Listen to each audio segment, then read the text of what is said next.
Assalamualaikum. Apa khabar semua anak-anak murid Muallimah? Muallimah harap semuanya sihat.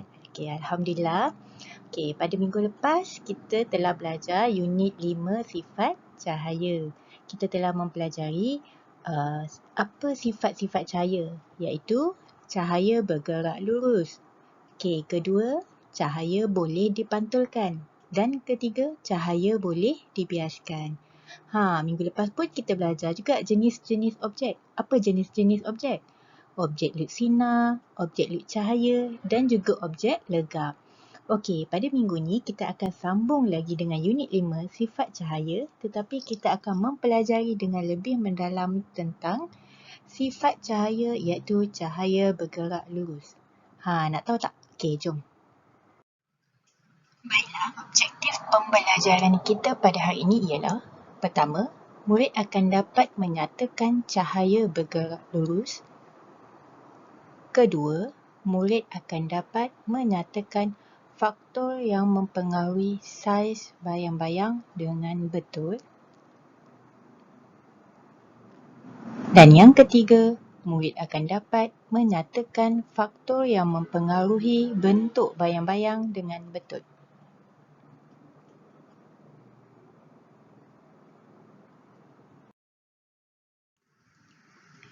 Okay, pada minggu lepas kita telah mempelajari bahawa salah satu sifat cahaya ialah cahaya bergerak lurus. Okey, bagaimana kita dapat membuktikan bahawa cahaya ini bergerak lurus? Macam mana tu? Okey, jom kita belajar. Mari kita saksikan video ni. Okey, baiklah. Untuk membuktikan bahawa cahaya itu bergerak lurus, kita boleh melakukan satu penyiasatan ini. Okey. Untuk melakukan penyiasatan ini, murid-murid bolehlah meletakkan sebatang lilin ataupun boleh guna mentol ataupun boleh guna lampu suluh. Okey, letakkan pada belah kiri anda. Kemudian susun 3 kepingan kadbut yang dilubangkan di bahagian tengah secara lurus. Seperti dalam gambar rajak ini. Kemudian kita boleh nyalakan lilin atau kita hidupkan lampu suluh. Okey, lepas tu apa yang kita perhatikan? Jom kita perhatikan.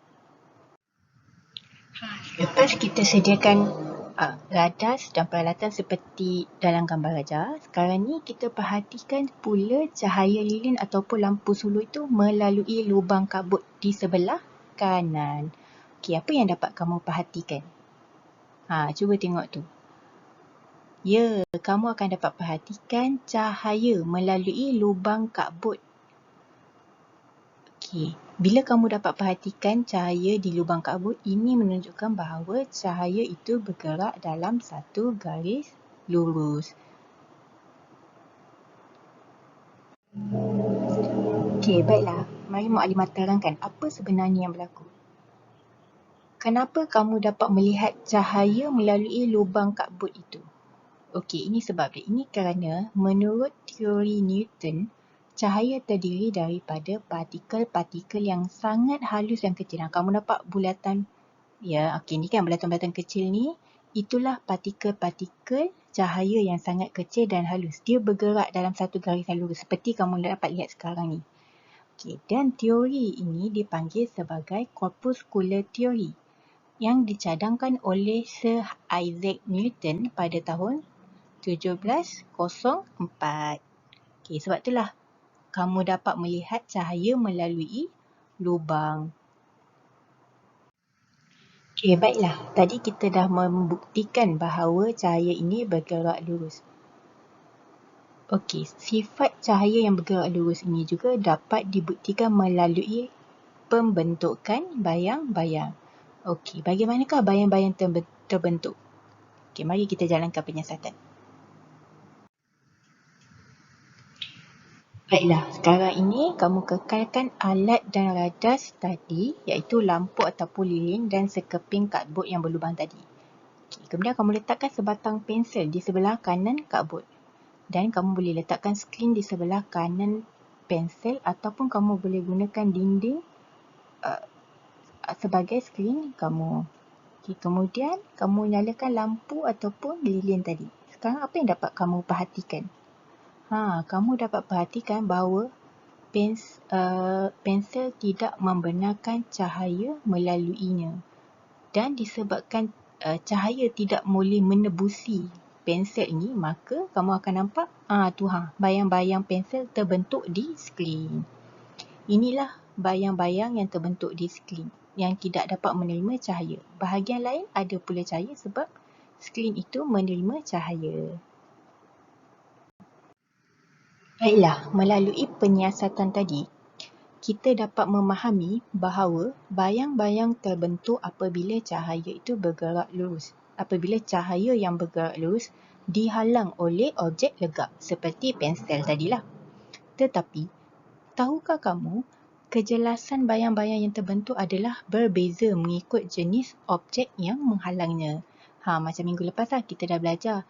Ada objek yang bersifat lut cahaya, ada objek yang bersifat lut sinar dan ada objek yang bersifat legap. Okey, mari kita perhatikan video seterusnya. Okey, ini buku. Buku ialah bahan yang bersifat legap. Oleh itu, bayang-bayang yang terbentuk kelihatan jelas. Begitu juga dengan cawan ni. Tetapi berlainan pula dengan gelas. Nampak tak? Gelas ialah bahan yang bersifat lut sinar. Oleh itu, bayang-bayang yang terbentuk kelihatan sama-sama atau kurang jelas. Seperti yang kamu lihat sekarang ni.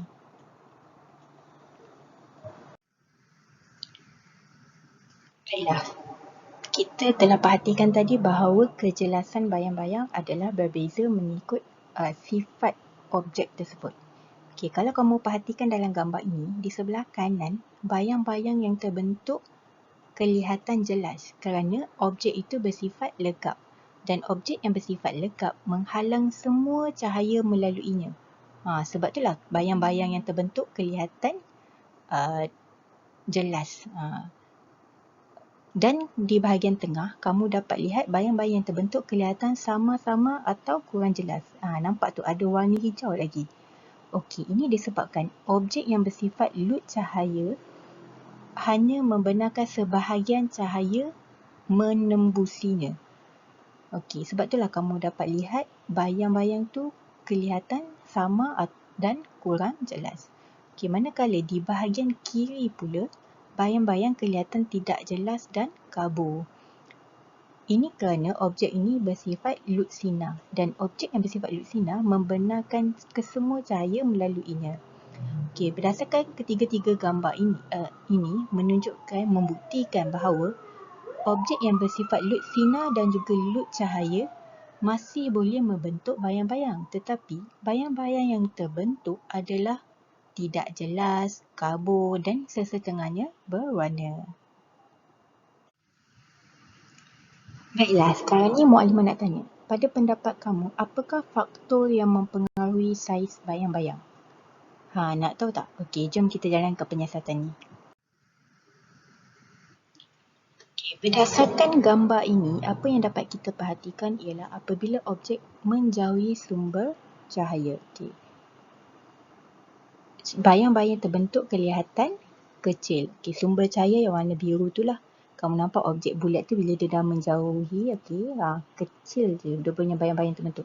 Tetapi apabila kamu tengok objek itu mendekati sumber cahaya, yang bulat warna putih tu mendekati cahaya yang warna biru tadi, bayang-bayang yang terbentuk kelihatan besar.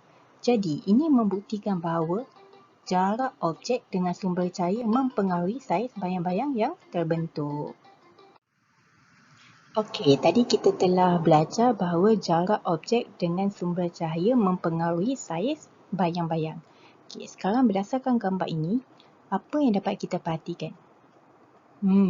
Kita dapat perhatikan apabila objek itu menjauhi skrin. Skrin putih tu, bayang-bayang yang terbentuk menjadi besar. Tetapi apabila objek itu mendekati skrin, bayang-bayang yang terbentuk menjadi kecil. Okey, oleh itu ini membuktikan bahawa jarak objek dengan skrin juga mempengaruhi saiz bayang-bayang yang terbentuk. Baiklah, untuk memahami dengan lebih jelas, mari kita perhatikan video ini. Apabila kita mendekatkan sumber cahaya dengan objek, kita akan nampak lihat bayang terbentuk besar. Tapi apabila kita menjauhi sumber cahaya dengan objek, bayang-bayang kelihatan kecil. Tapi apabila kita mendekatkan objek dengan skrin putih, bayang-bayang yang terbentuk adalah kecil. Tetapi apabila kita menjauhkan objek dengan skrin, bayang-bayang tu jadi besar. Formula dia macam ni. Bila lampu L mendekati lampu, kita dapat tengok bayang-bayang menjadi besar, large. Kamu ingat lampu L besar, large, L besar. Formula kedua, skrin. Bila mendekati skrin S. S, bayang-bayang yang terbentuk menjadi kecil ataupun small. S dengan S, skrin small. Bila L dengan L lampu large. Itulah formula nak ingat. Tadi kita telah mempelajari faktor yang mempengaruhi saiz bayang-bayang. Sekarang ni pada pendapat kamu, apakah faktor yang mempengaruhi bentuk bayang-bayang pula? Tadi saiz, sekarang ni bentuk. Macam mana tu? Sekarang ni kita susun rada seperti dalam gambar rajah. Kamu ada torchlight atau lampu sebagai sumber cahaya di belah kanan. Lepas tu kamu letak objek di bahagian tengah dan skrin kamu di bahagian kiri. Apa yang dapat kamu perhatikan apabila kamu menyalakan lampu? Macam mana bentuk bayang-bayang yang terbentuk? Apa yang dapat kita perhatikan untuk objek ini ialah apabila kita meletakkan objek dalam kedudukan seperti ini. Macam dalam kalau kita menghadap ni macam bentuk L lah kan. Tapi bayang-bayang yang terbentuk ialah berbentuk segi empat tepat. Perasan tak?